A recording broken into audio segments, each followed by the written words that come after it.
Hello mga ka-basic math! Our lesson for today is all about the law of sine, focus on the ambiguous case of oblique triangle. Okay, we are going to use the same formula which is sine A all over A and sine B all over B is equal to sine C all over C. Now we are going to focus the case of a triangle which is SSA.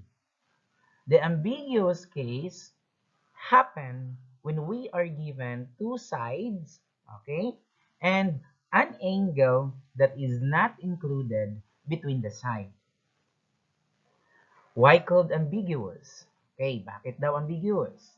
SSA or the side-side angle is ambiguous because the same given measurements may lead three possibilities. One, no triangle can be formed, and two, one triangle can be formed, and three, two triangle can be formed.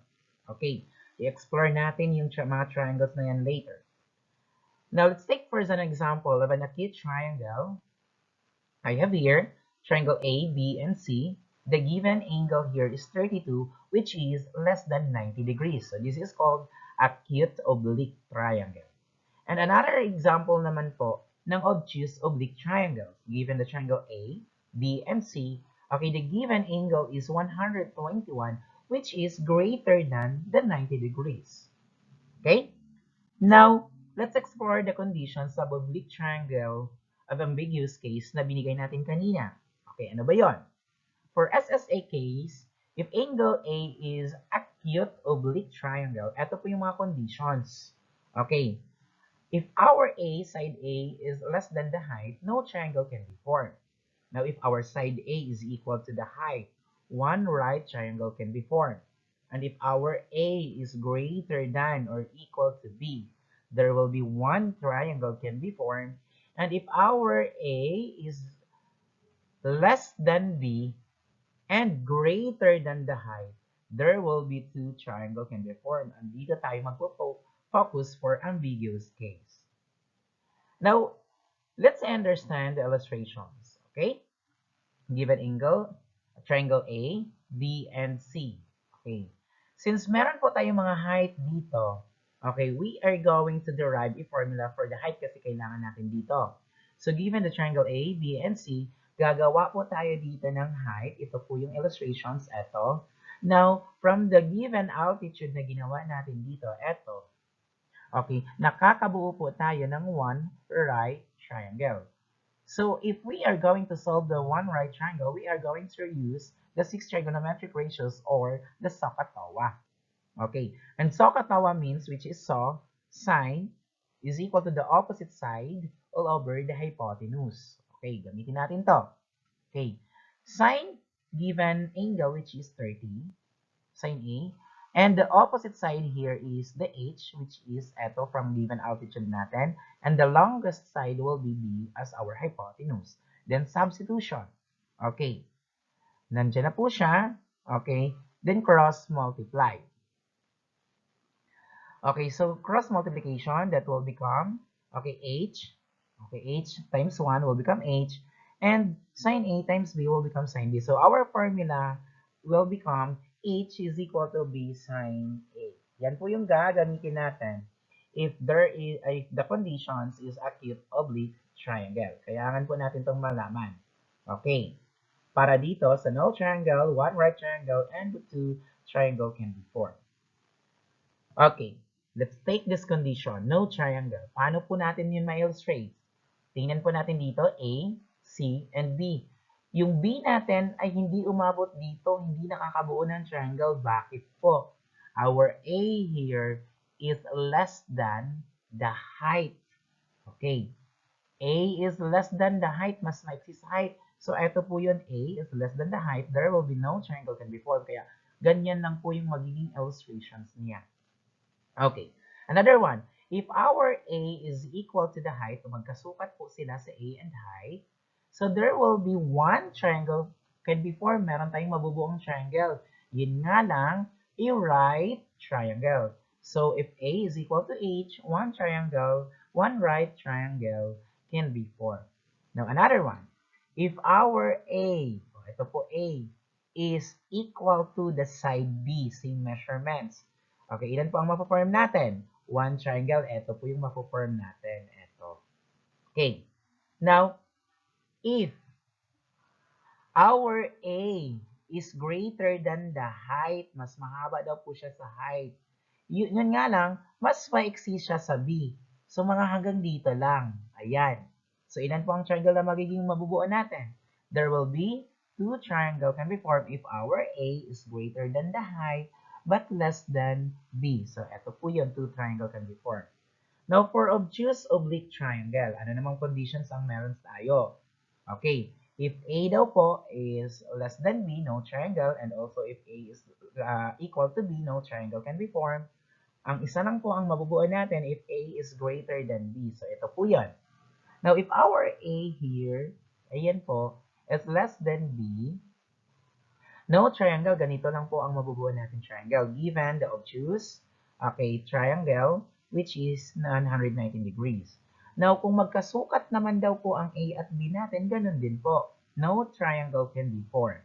Now, the only triangle we have, dapat side A is mas longer siya sa B which is, side B which is eto. Dapat mas mahaba siya. Okay. Yan. Para makakabuo po tayo ng oblique triangle. Let's take an example number 1. Determine if a triangle can be formed using these measures, then solve it if possible. Given angle A is equal to 45 degrees, side A 10, B side B is equal to 5. So, tingnan muna natin ang illustrations kung tama ba. Our angle A is 45, side A is 10, and B is 5. So, ibig sabihin, since our A is 45, we are going to use this, okay, condition. Okay. So, titingnan natin yung mga conditions na yan since that is acute. Okay. Step number 1 is to check if it is SSA. SSA ba siya? So, side B, given, side A, given, and isang angle. So, that is check. Number 2, compare A and B. Ko-compare natin yung A and B. Now, our A is 10 and our B is 5. So, ibig sabihin, that is A greater than B. O, hanapin natin dito yung A greater than B. Dito, ito yon. Okay. A is less than B or A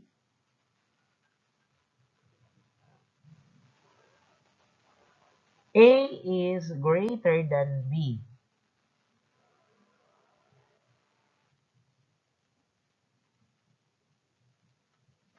Okay, A is greater than B. Dito pala yon, dito. Okay, one triangle can be formed. Ayan.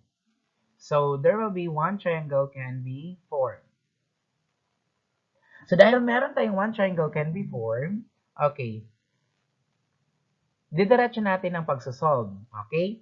Let's take first the given. O, ayan, given natin, angle A is 45, side A natin is 10, side B natin is 5. So, first is we are going to solve B. Ito po yung hahanapin natin. Okay, what will be the formula that we are going to use? Gagamitin na natin yung law of sine. Ano nga po ang law of sine natin? Sine A all over A is equal to sine B all over B and sine C all over C. Pero alin doon sa two ratios na gagamitin natin?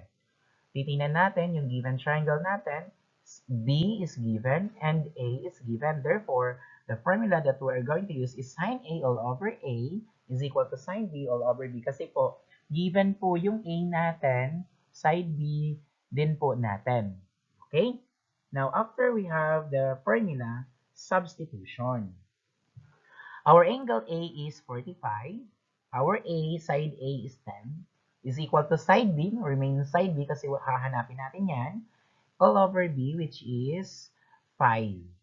Okay. After we substitute the given formula, cross multiplication. So that is sine 45 times B and sine B times 10. So that will become 10 sine B is equal to 5 sine 45. Okay. Now, what will be the next process? If we are going to find B, we are going to divide by 10. both of the equation. O divide by 10, so that will become 10 sine B all over 10 is equal to 5 sine B sine 45 all over 10. Now, after we divide by 10, cancel out 10, the remaining will be sine B is equal to 5 sine 45 degrees is equal to 10. So what will be the next step?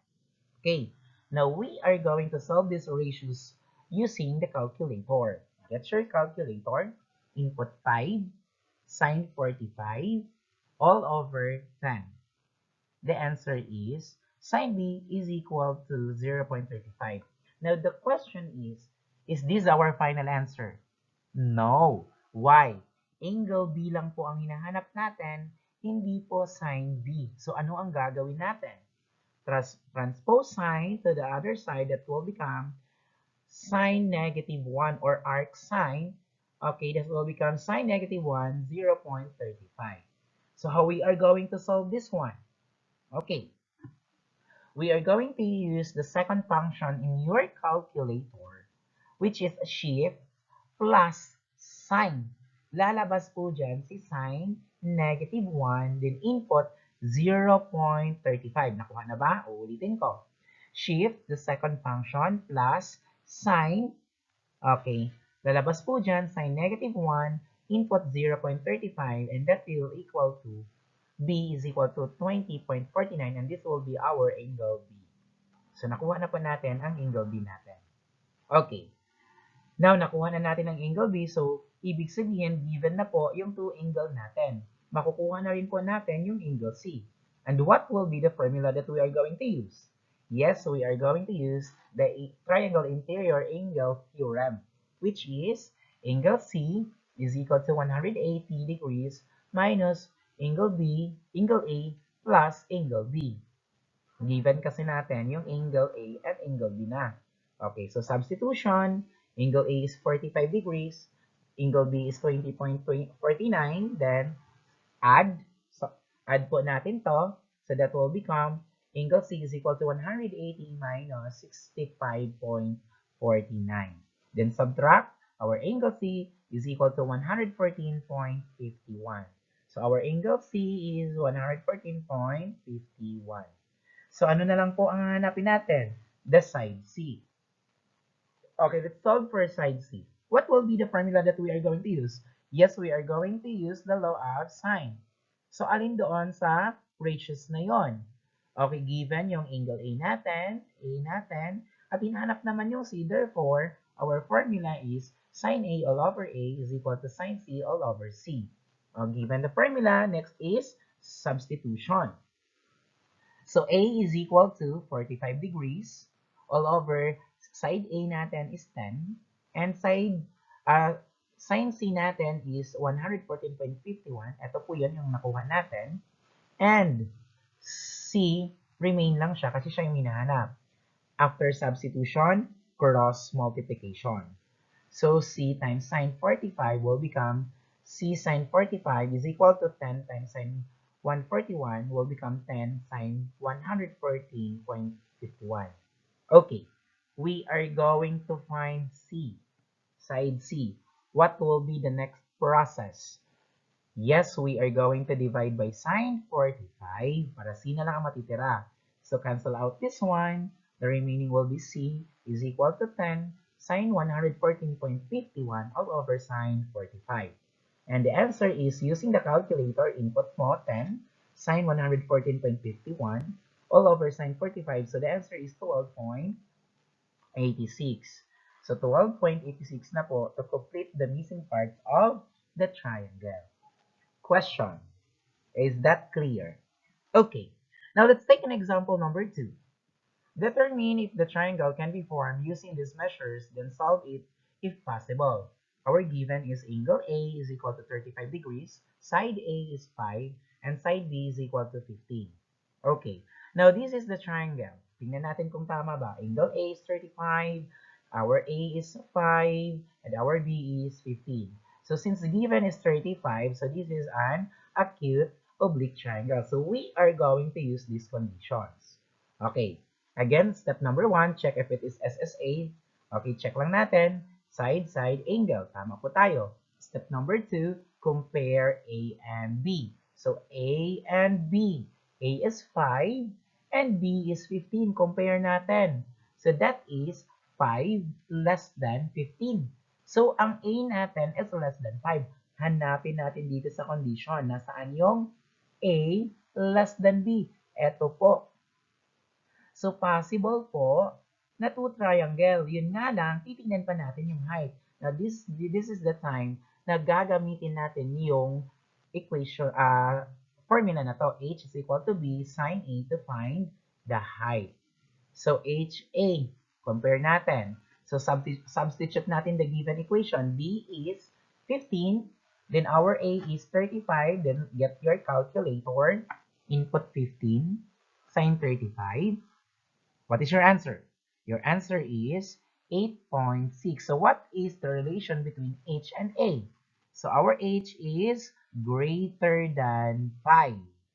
Now our H is greater than 5. So eto, dito siya tatama. Tama na yung dito sana. Our A is less than B. Yun nga lang, our A is less than the height. Mas mababa sa height. So, there will be no triangle can be formed. Kailangan dapat natin greater than yung height natin. Okay. Now, let's take an example number 3. Determine if the triangle can be formed using these measures. Then solve it if possible. Given angle A is 130 degrees, okay, and angle A is 5, and side A is 5, B is 10. So let's check if our triangle is correct. Now angle A is 130, so this is obtuse. Okay, our side A is 5, and our side B is 10. Now if you are going to observe our triangle, kung titingnan natin, A is 5, which is the longer side to, kaysa dito. So parang may mali. Tama? Okay. Let's continue. Now, since this is an obtuse oblique triangle, ito po yung conditions na kukunin natin. A is greater than or equal to B, there will be no triangle, and A is greater than B, one triangle. So, step number 1, check if it is SSA, side, side, angle. So, check tayo. Step number 2, compare A and B. Tingnan natin, our A and B, A is 5 and B is 10. So, anong nangyari? 5 is less than 15. So, our A is less than B. So, our A is less than B. There will be no triangle can be formed. Kaya nga sabi ko kanina, parang may mali. Kasi according to the triangle theorem, okay, in a triangle, the biggest angle measures, which is, yun din po ang mahabang side dapat, or the bigger the angle, the longer the side in a triangle. Yun po. Naintindihan? Okay. Okay, let's take our example number 4. Solve the triangle using the given information. Angle A is equal to 28 degrees, and A is equal to 16, and B is equal to 20. Patingnan natin, let's understand the given triangle. Our triangle here is, okay, tingnan lang natin yung pointers natin. Now, our triangle A, B, and C, tingnan natin, ito po yun, tingnan natin kung tama. That is 28, for side A is 16, and for side B is 20. Okay, disregard muna natin dito kung ano nangyari kaya dito. Okay, now since this is a acute oblique triangle, we are going to use this condition. Okay, itong conditions na to. Now, first step is check if it is SSA. So, side, side, and angle. So, tama naman po tayo. Step number 2, compare A and B. So, anong nangyari sa A and B natin? A is 16, B is 20. So, our A is 16, which is less than B. So, hanapin natin dito, our A is less than B. Okay, dito po siya. Okay, A is less than B. Now, since A less than B, we are going to check if the height, dapat daw po ang height is less than naman po sa A, mas mababa sa A. So, we are going to use this formula to solve for height. Okay. Now, to solve for height, so substitute natin what is our B, that is 20. Our sine A is 28, so use your calculator. Input 20, sine 28. So what is the answer? Okay, the answer is 9.34. So tingnan natin yung height ba natin ay dapat mas mababa daw po sa A para 2 triangle ang ma-form natin. Okay, 9.39 is less than 16. So 2 triangle can be formed. Kaya po meron tayong ditong isa pang side. Okay, so itong bigger triangle A, B, and C yung malaki. At ito naman, which is A, C, at ito dito. Or B sub 2 natin. Ito dito. Yung maliit na triangle. Okay. Now, since two triangle can be formed, solve muna natin yung unang triangle. Or yung malaking triangle. Okay. Let's solve the bigger triangle.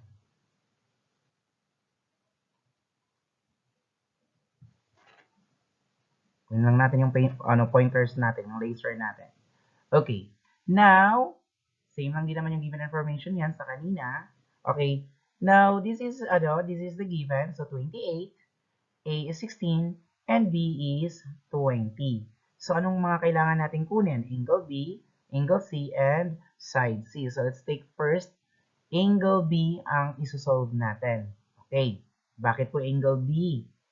Meron kasi tayong dalawang side, A and side B. So, magagamit po natin yung angle A na to. So, in solving B, A and B side of A and B are given. So, our formula will be sine A all over A is equal to sine B all over B. So, substitution. Our angle A is 28. And our A here is 16. Ito po yun. And sine B, hanapin po natin yung B. And side B is equal to 20. Ito yon. Kasi hahanapin natin yung angle B na to. Now, after we substitute, same process. Yes, we are going to cross multiply. Okay, cross multiply. Sine B times 16, that will be 16 sine B. And also, 20 times sine 28 is 20 sine 28. Since we are looking for the angle B, ito, anong gagawin natin dito? We are going to divide both sides of the equation by, yes, 16. So this will become 16 times sine B all over 16 is equal to 20 sine 28 all over 16. To remain sine B, para ito na lang maiwan. Okay, we are going to cancel out 16. So this will become sine B is equal to 20 all over sine 28 all over 16. Okay, now we are going to calculate this ratio first. Calculate natin dyan. Yan. Okay, input 20, sine 28 all over 16. And the answer is sine B is equal to 0.59 since we use the two decimal places. Okay, now the question is this our final answer? No. Yes, since we are going to find B, the angle B, may sign dito. So, anong gagawin natin? Transpose to other side and that will become negative or sine negative 1 or the arc sine. So, B is equal to sine negative 1, 0.59. Sir, how we are going to solve this one? Now, use your calculator again. Okay? Since this is arc sine, use the second function, shift plus sine, then input 0.59, and your answer is 36.16. So, makuha na po natin yung B na to, 36.16. Okay, since nakuha na natin yung dalawang angle or meron na tayong given angle A and B, makukuha na ulit natin yung angle C para mas madali. Okay, so for angle C, using the triangle interior angle, same lang din na process kanina, 180 minus angle A plus angle B, substitution tayo. Our angle A is 28, ito po. At our angle B is 36, ito po. Then add first this one before you are going to subtract. Okay, and the answer is 64.16. Now, subtract natin, that will become 115.84. So, our answer for angle C, yung bigger triangle pa lang yan, 115.84. May isa pa tayong kukunin, yung side C. So, looking for side C, we are going to use again the law of sine. Okay. Since C ang hinahanap, dapat kasama si sin C all over C. Given yung A natin, angle A at saka side A, so our formula will become side A all over A is equal to sin C all over C. Then, syempre, substitution tayo from the given information. Our A is 28 and our side A is 16. Ito po yun. And our angle C is 115.84 all over C. Then cross multiply. C times sine 28, that will become C sine 28 degrees is equal to 16 sine 115.84. Okay. Now, C ang hinahanap natin. What will be the next process? Yes, we are going to divide both sides of the equation by sine 28 para mawala yan. Yan. This will become sine. So, ito ang gagawin natin para C na lang matitira. Okay, cancel out. So, remains C is equal to, okay, okay, C na lang po matitira. Then, we are going to calculate this one. 16 times sine 115.84 all over sine 28. The answer is 30.67. Okay, so, kompleto na tayo sa bigger triangle. Okay, eto na yon. Now, our next step is, kukunin naman natin yung smaller triangle. Eto. Okay. Let's solve the smaller triangle. Ayan po. Let's solve the smaller triangle. Kung titingnan natin, angle A, B, C pa din. B pa rin ang ginamit ko dito or B sub 1 pa din. Okay. Now given 28 for angle A, 16 for side A, and 20 for B. Same lang din naman. Okay. Now, let's use the bigger triangle A, B, and C. Bakit po? Kasi po, ito, mas madali natin itong makukuha itong B na to kasi dito yan. Okay. Or, wait lang. The pointer, wala yung pointer natin. Okay. Now, sabi ko kanina, we are going to use this triangle, bigger triangle A, B, and C. We use this B. Ito kasi is the same length of sides dito, which is, this is called an isosceles triangle. Tama? So, ibig sabihin, kung isosceles triangle yan, two angle here will be equal. So, 36 din po ang kabila niya. Ayan. So, kung 36.16 ito, makukuha na po natin yung B dito, which is the same value for this one, or the B sub 1 natin, B sub 2 natin. Okay. Since this is a linear pair, so anong sukat ng linear pair natin, or parang shape ng protractor? 180. So, to find B, etong B na to from the smaller triangle, okay, 180 minus angle B nung sa bigger triangle natin, or the B sub 1. Ito, which is 36.16. So, substitute our B here. Ang B natin dito is 143.84. So, meron na tayong 100 angle B. Since meron tayong angle A and B, makukuha na natin yung angle C using the triangle interior angle theorem, which is 180 minus the given two sides angle A and B. Ito po, 28 and 143.84, makukuha na natin tong C na to. So, substitution. Okay, sum first this one, 28 plus 140.84.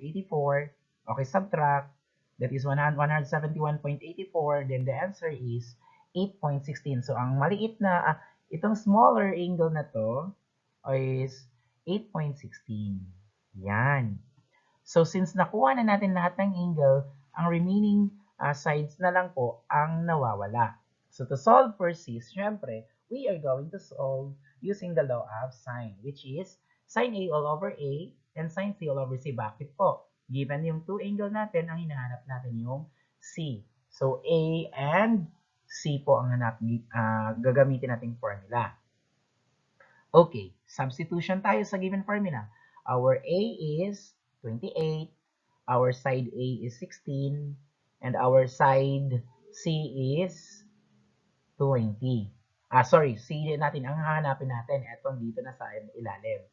Okay, and side C is 0.16, sorry. Ito po yun. Now, after we substitute, what is the next? Same process. Cross multiplication pa din. Ayan. Cross multiply. C times sine 28 will become C sine 28 is equal to 16 times sine 8.16, 16 times sine 0.16.